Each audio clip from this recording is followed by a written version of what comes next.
they can intercede and say this is a public policy, this is a health issue. You think of the health of the. We'll just start. If you all could join me for the Pledge of Allegiance.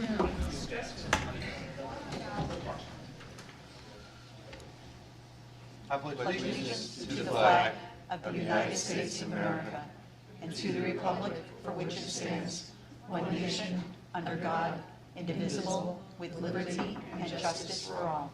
Thank you very much. You'll all be seated. So much better in person, Mr. Mayor. I agree. More coordinated. Madam Clerk, will you call the roll, please? Councilor Bouchard. Here. Mayor Boulay. Present. Councilor Champlin. Present. Councilor Fennessy. Here. Councilor Grady Sexton. Present. Councilor Keach. Here. Councilor Kennison. Here. Councilor Kretovic. Here. Councilor Mattson. Here. Councilor Nyan. Present. Councilor Pierce. Present. Councilor Rice Hawkins. She is excused. Councilor Todd. Here. And Councilor Werner. Here. Wonderful to see everybody this evening. We have the set of minutes before us for June 14th, 2021. These are the draft minutes for the City Council meeting. Somebody like to make a motion? Move approval. Motion made and seconded for these minutes. Anybody have any changes, suggestions? Seeing none, ready for the vote. All in favor say aye. Aye. All opposed? The ayes have it. We have the minutes before June 21st, 2021. Move approval. Second. Motion made and seconded to approve the minutes of June 21st, 2021, City Council. Is there any changes, suggestions? Seeing none, ready for the vote. All in favor say aye. Aye. Opposed? The ayes have it. Motion's adopted. Tonight, for our first item of business, we have asked our friends dealing with the gas holder for an update on the building, and I was wondering if you all might want to just come forward and wasn't sure who identified they wanted to speak, so. Hello. We do Thanks so much. Am I on? here. Hold on one second. What are we doing here? Podium is over. Perfect. Good. We'll introduce ourselves. I'm Jennifer Goodman. I'm the Executive Director of the New Hampshire Preservation Alliance. I'm Huck Montgomery. I'm the Director of Government Affairs for the New. And I'm Frank Lemay. I'm a board member for the Preservation Alliance.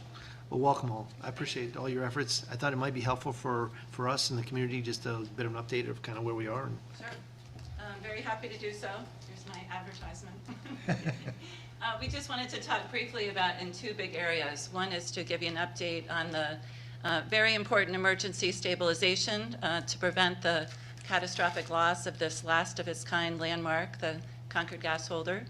So we're going to talk a little bit about that and then just give you a quick update about kind of what I would call resource and engagement progress in terms of this project. We'll just start by saying we really appreciate the city's involvement in this project to date, going back to forming an ad hoc committee to really focus on this effort,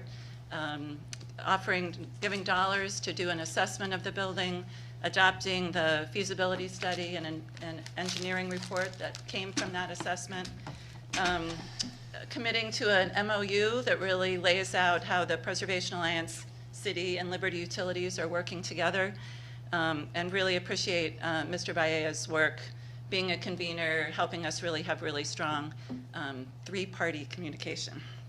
I just wanted to mention there's a great team on the Preservation Alliance side. Just wanted to tell you about the expertise, and you'll know some of the names. It's been incredible having Frank Lemay, president of Milestone Construction, helping us. Michael Bruss is sort of serving as our owner's interest project manager, project rep.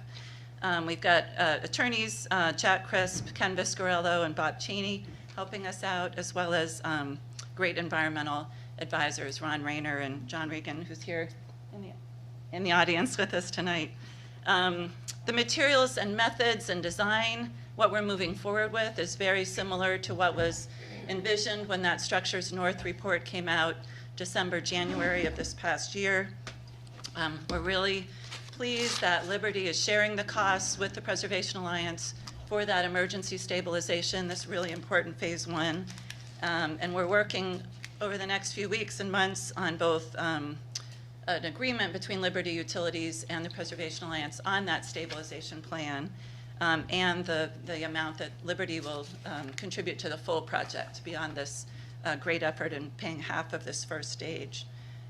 Frank is going to talk a little bit about where we actually are on that emergency stabilization plan. Jennifer mentioned, we've hired Structures North, John Watney, specialist in preservation structural engineering. He's the go-to guy. Jim Garvin recommended him to me, so he's got to be good. And he's been going through the design process. We've got a concept right now. We're working with a steeplejack, YSC, who is really Yankee steeplejack, so it's that type of work. And we've bonded them two together, so they're going through constructability, what have you. Right now, we're planning on having structural drawings done by the end of this month. YSC would like to start middle of August, and we've got to pull a few pieces together to do that, but they're ready to go. And they would like to have it stabilized in a stable condition by winter. By that we mean probably Thanksgiving or maybe a little into December. That is going to entail basically simply adding structure to the inside. If you haven't been in it, but there's a steel structure that was put in about 1997. We've got to reinforce that and add to it, then build a staging tower to go up in, which will actually pick up the roof. And then we will band it together with the bands around it and also cable it across the way so the good side's bracing the back side. We were going to remove the slate roof, but we're thinking we won't if we can support it up there. It's been great shedding snow, and we're real concerned about getting a snow load on it this winter. So that, in a nutshell, is what's going on. We've hit a lot of bumps on the road because the economy is so busy and everybody's so busy, but we seem to be driving forward right now. A lot has happened in the last 4 to 6 weeks. So that's where we are. Great. Let me just say a few more words, and then I know Huck or Frank and I are happy to answer any questions. Lots of praise and thanks should go to Frank for really, as you said, in this very busy construction season, being very persuasive to get this team on board and keep things moving, and really a great partnership and great team making this work. Just two last points, one about resource development and another one about engagement. The city's been great supporting some grant applications that we've been making at the Preservation Alliance. Liberty also supporting, I think we have about $800,000 worth of requests out right now for that second phase after we do this emergency stabilization. Request to LCHIP, folks know that, Historic Preservation and Land Conservation Program, also the federal Save America's Treasures Program. And CDFA, the Community Development Finance Authority, is interested in giving us some dollars for pre-development, which is really helpful. Just in terms of engagement, I think I continue to be impressed by the sort of the affection and engagement that this building enjoys, both from close-in neighbors as well as from folks around the country. And that folks are reaching out in terms of questions, suggestions, donations, things like that. There's an ad hoc outreach group working on some public programs this summer. Concord Historical Society is interested in doing a program in September here in Concord on the gas holder.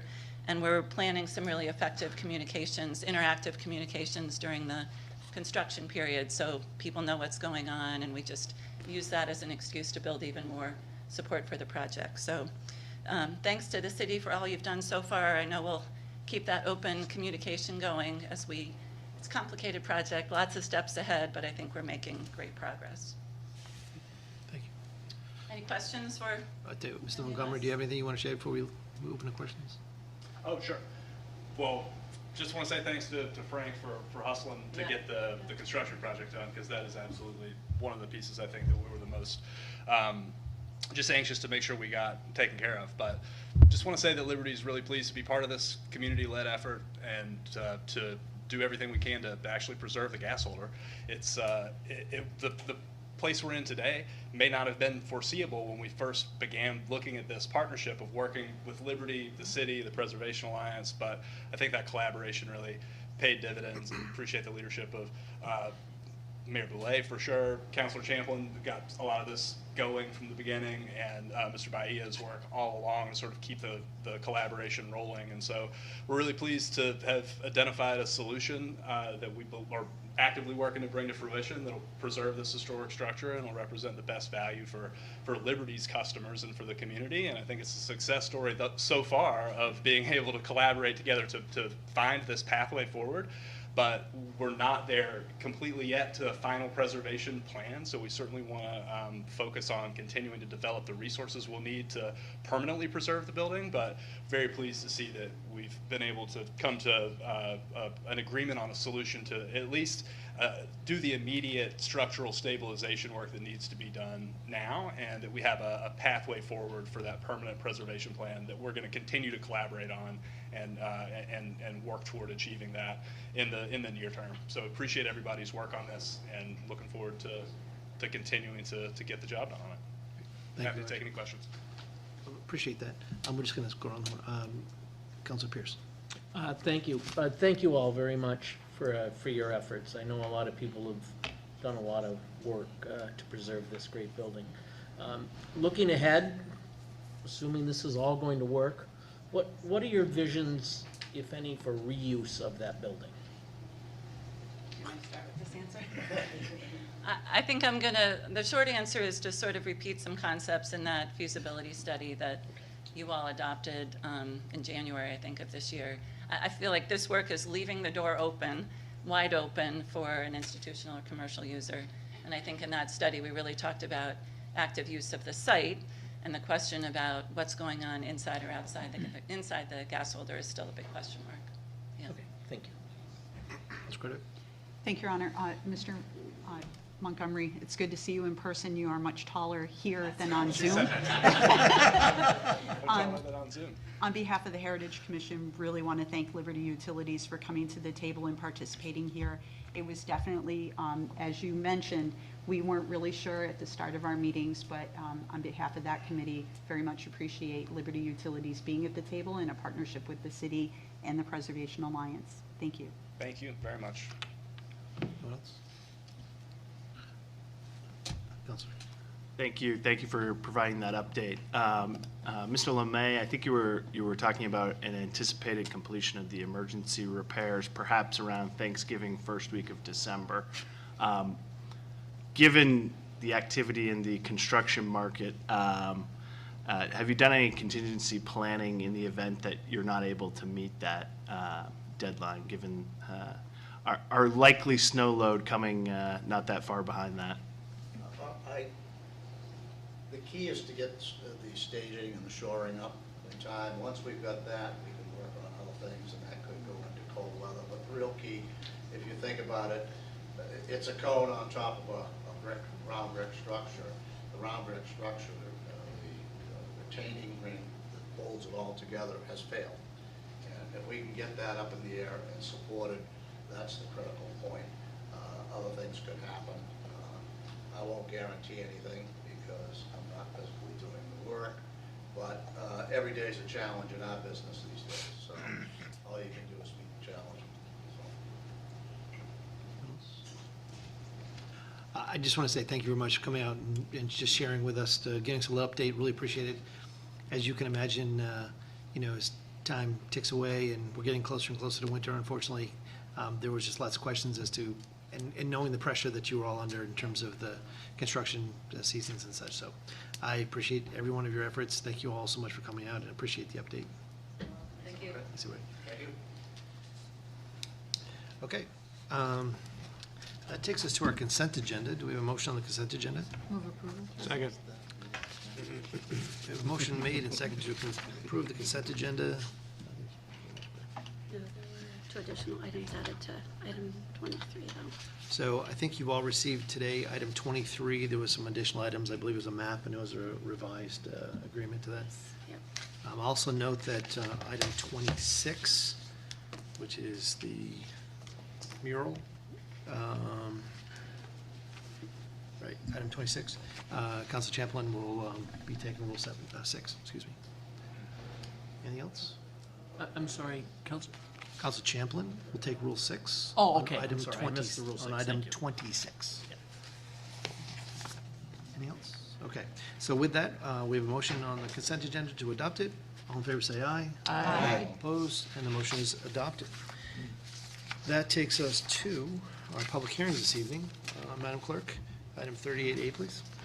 It's a resolution appropriating the sum of $5,000 for use in the roadway surface improvements project, CIP number 78, to perform pavement restoration on East Side Drive and accepting the sum of $5,000 as payment from a recalled surety bond for this purpose. Thank you very much. Mr. Manager. Honorable Mayor and Council, a private contractor hired by the owner of 187 East Side Drive to perform a utility connection back in 2018 provided a $5,000 surety bond to ensure the roadway pavement associated with the work was properly restored. The contractor, however, declared bankruptcy prior to completing the final pavement restoration.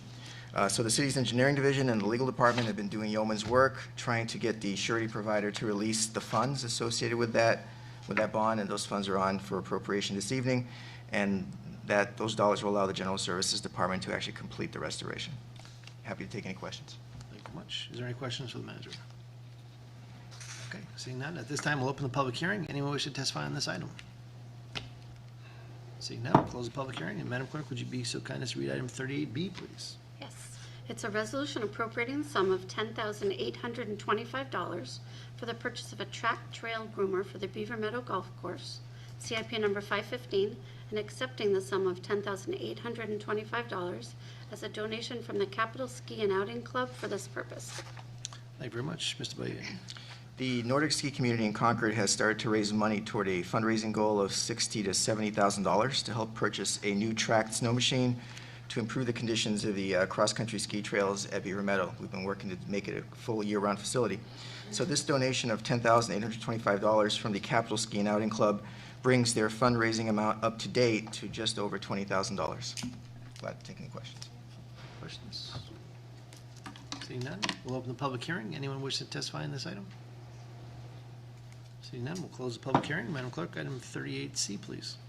It's a resolution appropriating the sum of $12,750 for the installation of water for the dog park at Terrell Park, CIP number 59, and accepting the sum of $12,750 from the Concord Rotary Club for this purpose.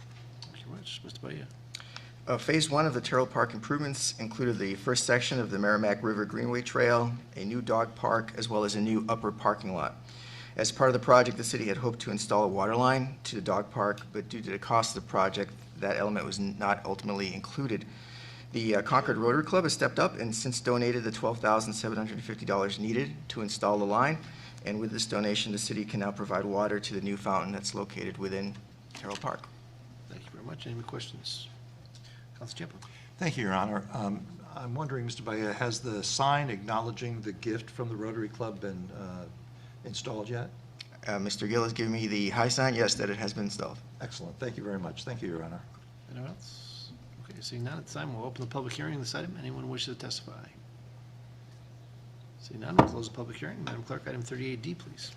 It's a resolution readopting the Beneflex plan and authorizing the city manager to execute Beneflex plan documents. Thank you very much. Mr. Manager. As the council knows, the city offers its employees a flexible benefit plan known as Beneflex, which includes a cafeteria benefits plan under Section 125 of the Internal Revenue Code. The resolution before you would allow the city to readopt it for the upcoming fiscal year in accordance with all the applicable federal state laws. Thank you. Any questions? Seeing none, at this time, we'll open the public hearing on this item. Anybody wishing to testify? Seeing none, we'll close the public hearing. Oops. Madam Clerk, item 38E, please. It's an ordinance amending the Code of Ordinances, Title V, Administrative Code, Chapter 35, Classification and Compensation Plan, Schedule D of Article 35-2, Class Specification Index. It's for the parking officer and equipment technician. Thank you very much, Mr. Manager. Council, currently the parking division has 7.6 full-time equivalent positions. Of the 7.6 positions, only 5 have historically been filled. The remaining 2.6 positions have never been filled, and funding for these positions was not included in your adopted FY22 budget due to the effects of the COVID-19 pandemic and other negative financial trends that impacted the parking fund. So what's being proposed in the ordinance amendment this evening is the following. First, the vacant .6 FTE parking technician position would be permanently eliminated.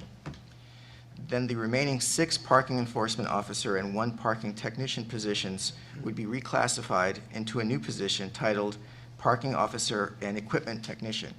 also known as POET, which we love the irony of calling the parking enforcement officers poets, so that's great. The POETs shall be cross-trained to conduct parking enforcement activities, as well as to maintain, repair meters, kiosks, and related equipment. The POET positions shall be classified at labor grade 12. This reorganization shall improve the division's operational efficiencies and customer service, help the city compete in the marketplace to retain and recruit individuals, and is projected to save the city $19,801. The Parking Committee has reviewed this change and is supportive. Thank you very much. Any questions for the manager? Council Chaplin. Thank you, Your Honor. Mr. Baea, a downtown business owner contacted me last week, letting me know that there was a car parked in front of his business place for most of the day without acquiring a ticket. Would this change help us to possibly strengthen our enforcement due to more efficient use of staff and fully staffing these positions? I should ask Mr. Walsh to come on up.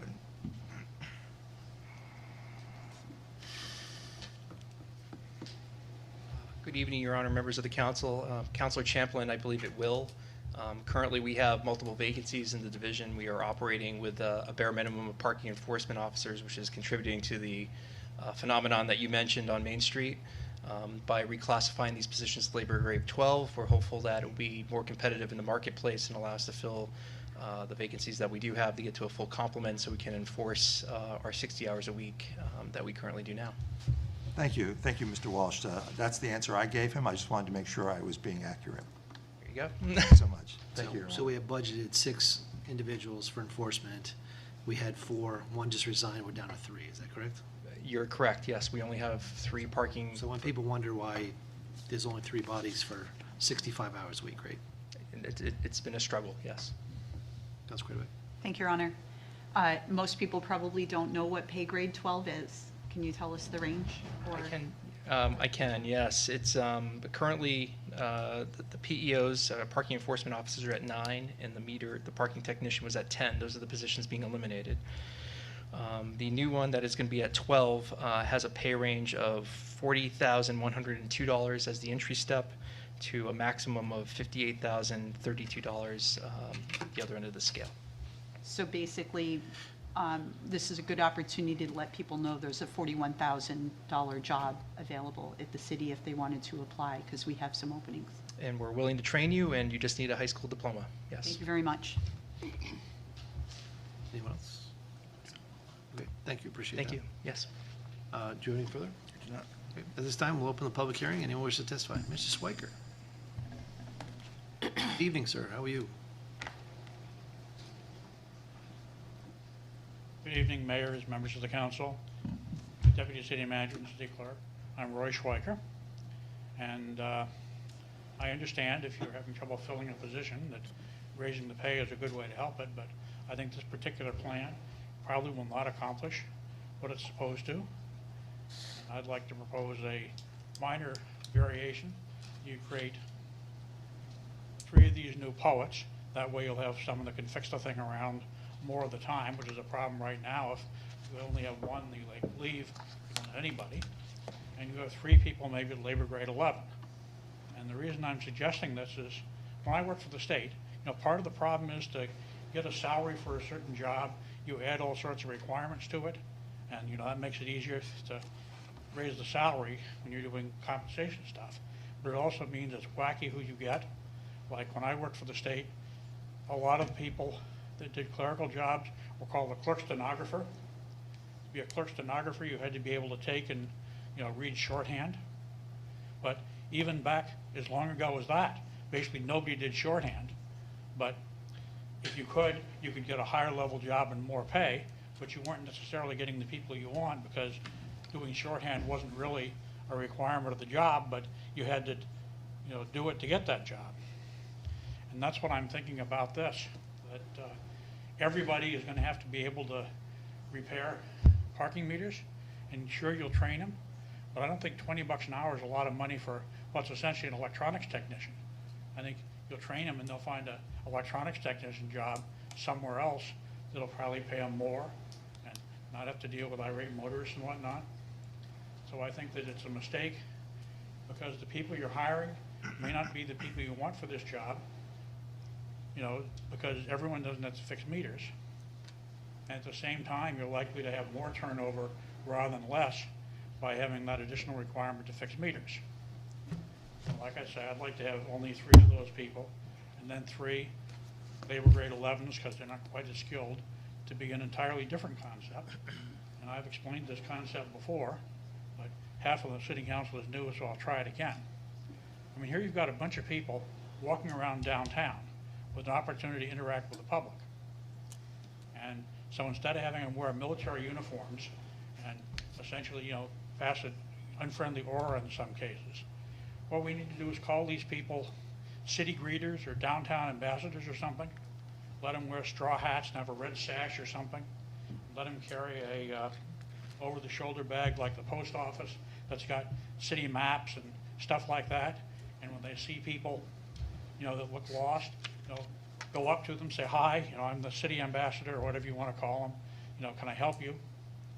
And so in effect, you're not looking for people in this job who can fix parking meters. You're looking for somebody who is an outgoing personality. And, you know, maybe they only get $19 an hour instead of $20, but if you're looking for someone who might otherwise be a restaurant host, you know, that isn't a bad pay schedule. And then you get people who are involved downtown and maybe, you know, giving out information, passing a good image.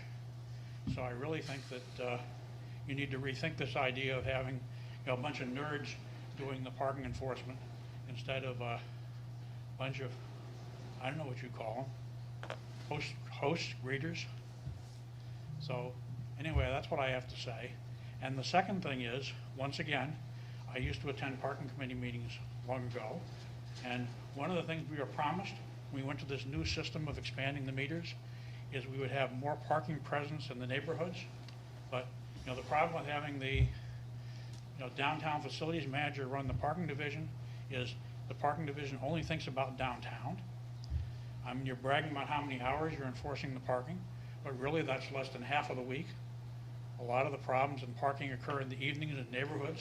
And at one time, there was in the budget the salary of 1 police patrol officer to do parking. Not that one person did that all the time, but in other words, spread over the force of police officers, patrol officers, they gave out parking tickets.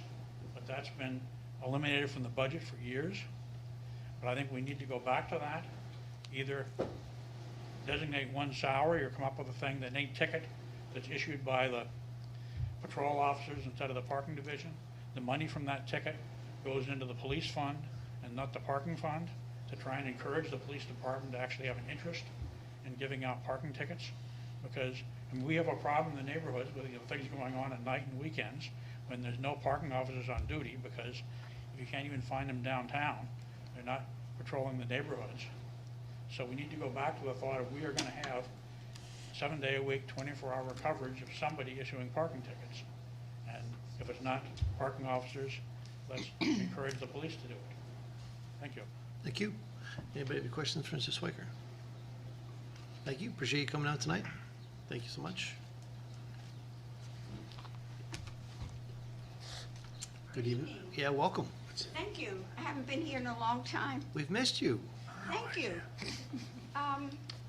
This just occurred to me. With the weather we've been having, I can't imagine anyone walking around the city for 8 hours when it's 98 degrees, or in the winter.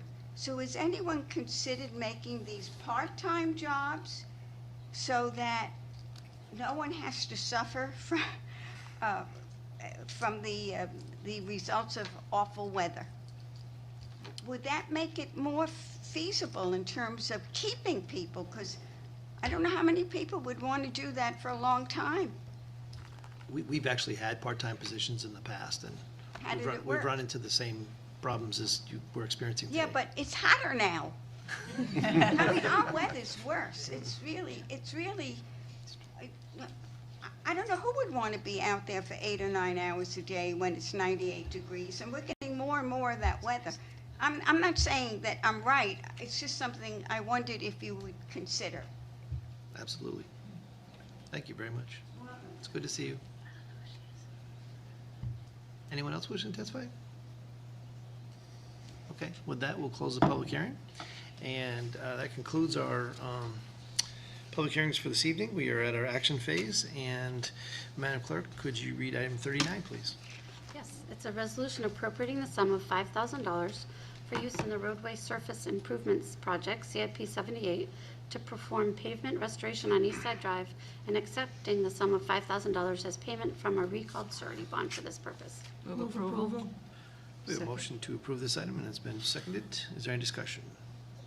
Seeing none, ready for the question. All in favor, say aye. Aye. All opposed? The ayes have it. Having received necessary two-thirds, the motion is adopted. Madam Clerk, item 40, please. It's a resolution appropriating the sum of $10,825 for the purchase of a track trail groomer for the Beaver Meadow Golf Course, CIP number 515, and accepting the sum of $10,825 as a donation from the Capital Ski and Outing Club for this purpose. Move approval. Motion made and seconded to approve this item. Is there any discussion? Council Clerk. Thanks, Your Honor. I would just call to the council's attention, I know that you're well aware that the Golf Course Advisory Committee, every year when we update our 5-year plan, we've really had an intent focus on improving the winter operations at Beaver Meadows so that the rest of the city can enjoy the facilities that we have there year-round and not just during the golf season.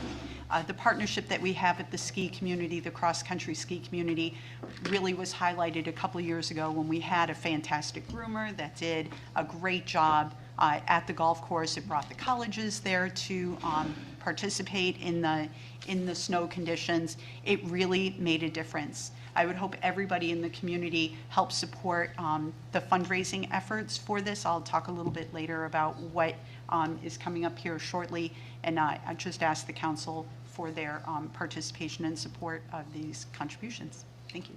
Thank you very much. Anyone else? Okay.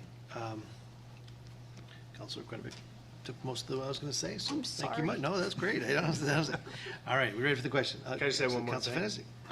And I think this came out in our report, but just as a reminder, the $10,000 is just a fraction of the amount that they're looking to raise to pay for the cost of this groomer. It's approximately, I think, $120,000. So there's still a ways to go, and people can contribute to help fund this.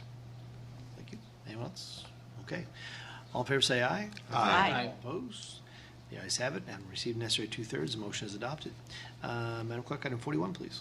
It's a resolution appropriating the sum of $12,750 for the installation of water for the dog park at Terrell Park, CIP number 59, and accepting the sum of $12,750 from the Concord Rotary Club for this purpose.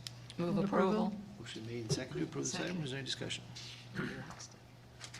All right, seeing none, ready for the question. All in favor, say aye. Aye. All opposed? The ayes have it. Have received necessary two-thirds. The motion is adopted. Item 42, please. It's a resolution readopting the Beneflex plan and authorizing the city manager to execute Beneflex plan documents. Move approval. Second. Motion made and seconded to approve this item. Is there any discussion? Seeing none, all in favor, say aye. Aye. All opposed? The ayes have it. Thank you, Jim. Item 43, please. An ordinance amending the Code of Ordinances, Title V Administrative Code, Chapter 35, Classification and Compensation Plan, Schedule D of Article 35-2, Class Specification Index for Parking Officer and Equipment Technician. Move approval. Second. Wow, where was everybody on the second motion? Okay, we have a motion, and the motion has been seconded to approve this item. Is there any discussion? Council Keach. Thank you, Your Honor. I just want to add, even with the limited enforcement staff, I can personally attest that they are still fairly effective. The parking fund appreciates it. You're welcome. Just want you to know, you and my son, thank you very much, keeping us afloat. Anyone else? I wasn't going to say anything, but I just, and I wish Mr. Swiker had been here, but, you know, I think this is, first of all, I want to say thank you to the Parking Committee and their efforts around putting this together, number one. Number two, I thank Mr. Walsh and the staff of the Parking Division. This is not an easy job. It's a very difficult job. This reorganization, I think, is really but probably the beginning of some of the things we ought to address with parking. But this does exactly what taxpayers, I think, want us to do. They want to know that they're getting the most bang out of their tax dollar. And by this reorganization, we are taking these individuals, who are quite talented, by the way, and we are cross-training them so each and every one of them have the ability to do everything they can within the division. If they need to be doing enforcement, if they need to do repair, whatever they need to do to help our constituents, the citizens of Concord, have a good experience with shopping and working and playing downtown and other places, we want them to have it. These folks enable that to happen. Secondly, I want to say that, maybe Mr. Swiker has a point about how they dress and such. I'll be the last person to suggest what they should wear. But I will tell you this. I think that those folks who work for the city in our parking division are some of the best ambassadors that we have in this community. I can't tell you the number of times that I've seen them on the street with folks who are visiting our community or just simply downtown, helping folks. They are truly wonderful ambassadors. And on a very personal level, and I was definitely not going to tell a story, but I am now. One of our parking enforcement officers, I give her credit for saving my father's life. My father was having an epileptic seizure and diabetic, sorry, I don't know what it is, he's diabetic. In his car, she recognized he was in distress and had a problem and was able to call the fire department to come and to help him. I mean, these are the people we're talking about. They are wildly compassionate, they are talented individuals, and they are incredibly underpaid for what they do. So I think this reorganization is really the right thing for the taxpayer. It is the right thing for our citizens. It is the right thing for the people who visit our community. And I want to make sure that they're recognized for the good work that they do every day, every single day. Councilor Cravitt. Your Honor, I appreciate you sharing your personal story with your father about the parking enforcement officers that we have. I would remind people they are enforcement officers. They are part of our police department. But also, over the years, with the experience with the Coalition to End Homelessness, the time that I spent at Main Street Concord, our parking enforcement officers are the first people to notice when a homeless person needs help. And they are the first ones to reach out and go, you can go here. This is where assistance is. They will send people to our city services when it is appropriate. I've seen this in action. They are the first responders in our area, and I'm so proud of all the work that they do all the time. It isn't just the personal, it's the people they see every single day that are sometimes underserved and overlooked. Thank you. Thank you. Anyone else? Okay, with that, we're ready for the vote. All in favor, say aye. Aye. All opposed? And the ayes have it, the motion's adopted. We have no reports, new business, unfinished business.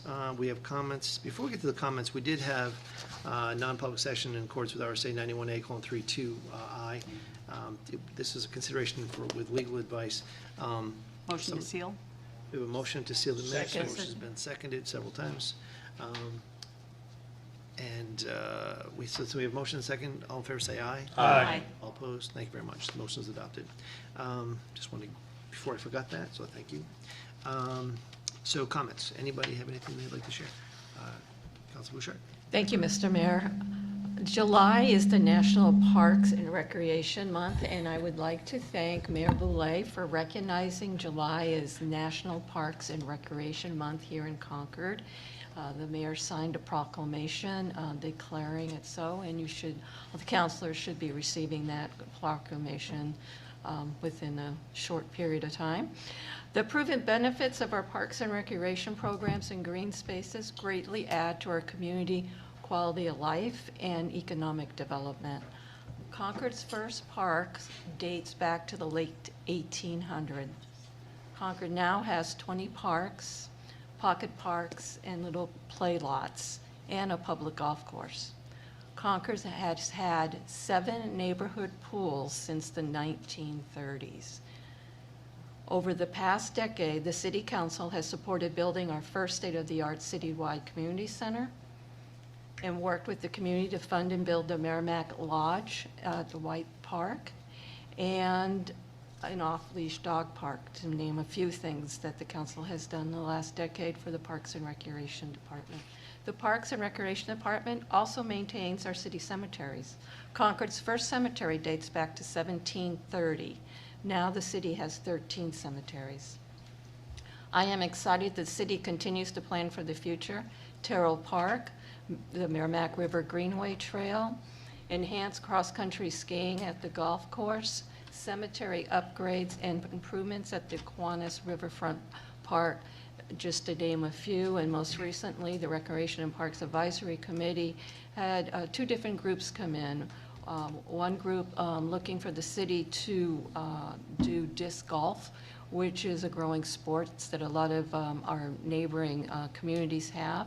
And also a group that would like to see us to improve or rebuild our skateboard park, which a lot of our sister cities also have done. So there's a lot to be done, and as I said, it's a huge economic development piece for this city. And I would also like to thank, and I think the council would join me, to thank the 100+ employees of the Parks, Recreation, and Cemeteries Department for their hard work and dedication to our community. Thank you. And thank you, Mayor, for signing the proclamation. I appreciate you saying that. Councilor Craig. Thank you, Your Honor. I wanted to mention an event that's happening at Beaver Meadow Golf Course. It is the Beav kickoff event. This is a fundraising for the continued fundraising efforts for the snow groomer. You can learn about how you can help make Beaver Meadow one of the premier cross-country skiing areas, a destination in New Hampshire. We are not talking about just in the Concord area. We are talking about elevating the cross-country skiing in the state. It really has potential to launch the city as a destination for a winter sport that is kind of dwindling in other areas of the ski areas that look at downhill as opposed to telemarketing cross-country skiing. The event is Sunday, July 18th, 4 to 6 p.m. There's food, there's a band, and we hope you'll come out and join us and get to see the golf course when there isn't snow on it. Thanks. Thank you very much. Councilor Todd. Thank you, Your Honor. I just want to remind folks that the Penacook Farmers Market is alive and well every Monday from 4 to 6:30, and it's a wonderful location at the Beatty Building, which is 97 Village Street, right there on the front lawn. Easy parking, lots of great food vendors there, so I encourage everyone to go and visit the farmers market. You'll be pleasantly surprised and be able to purchase some great local stuff from the vendors and farmers there. Thank you. Thank you. Councilor Kennison. Thank you, Your Honor. I want to let folks in my ward and the entire city know that we're going to begin the process of narrow streets review in Ward 6. It's a fairly lengthy process, and there will be ample opportunity for public input along the way. So I'm excited to get that underway. It got delayed because of COVID, and hopefully we will get it done. Thank you. Are you really excited? Well, sort of. Yeah, so me too. Thank you, Mr. Mayor. Just want to give an update on the stop signs at Bull Bog and Carter Hill and Horse Hill Road. I stop at the market there from time to time, and the proprietors there tell me that while almost all cars are stopping all the time, it's very welcome. So thanks for your support in putting those signs in there. I hear a lot of it's about time and so on and so forth. So there's a big improvement in that intersection. So thank you. Appreciate that. I had a Councilor question. Yes. Thank you, Your Honor. Do we have an update on the timing of the diversity training for the council and the city? We do, and I'll be honest, I wish... I can update you. You do? We've signed the contract, Great. and that's been all finalized. So now, the way I understand it is, we got to come up with dates for when we're actually going to meet. But I'd welcome anything you had to add. Thank you, Mr. Mayor. So we did in fact sign the contract, or sent the contracts back, completed on our end. They've had some staff turnover at their office that's processing this for us, so that's been sitting there for a few weeks now, so we're waiting on them, really. It falls in their court to get back to us at this point. That's helpful. Thank you so much. Thank you. Does anybody else have their hand raised? I apologize if I missed anybody. Okay, Mr. Bailey, I think you have a couple, and I'm going to recognize the clerk for one as well. Thank you, Mr. Mayor. As the council knows, in the FY22 budget, we included a position for a local government management fellow. It's my pleasure to introduce Creighton Brubaker. He is our first local government management fellow. Creighton hails from New Braunfels, Texas, which is just outside of Austin, if I'm not mistaken. He has been the butt of a lot of Texas jokes already from all our old New England Yankees in City Hall. Creighton, welcome. Welcome. Good evening, Your Honor, and members of the council. I'd just like to thank you for coming out tonight. My name is Creighton Brubaker.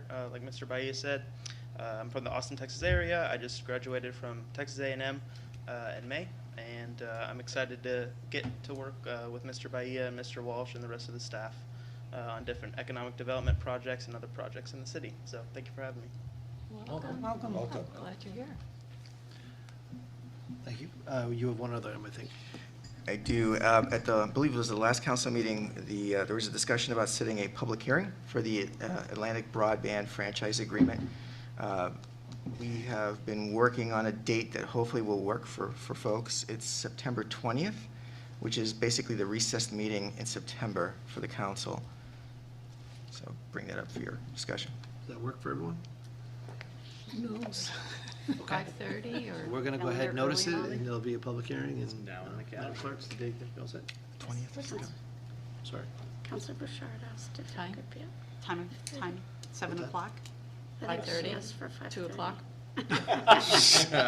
Going once? I don't think imagine 5:30 is fine with us. Yeah. 5:30.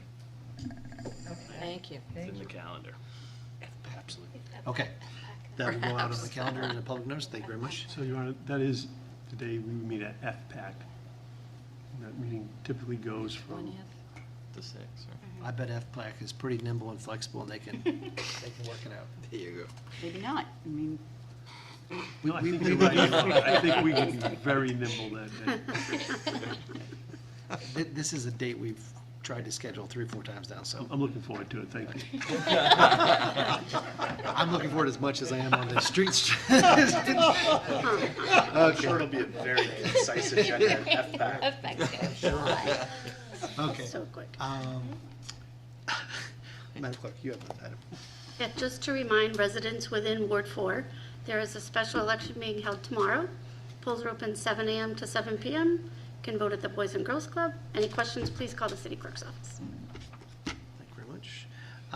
So, with that, I have no other items. Anybody else have anything for the good of the order? Okay. Then I'll entertain a motion to adjourn. So moved. Second. Motion made and seconded to adjourn. All in favor, say aye. Aye. Opposed? And the ayes have it. Thank you, everyone. Sufficient.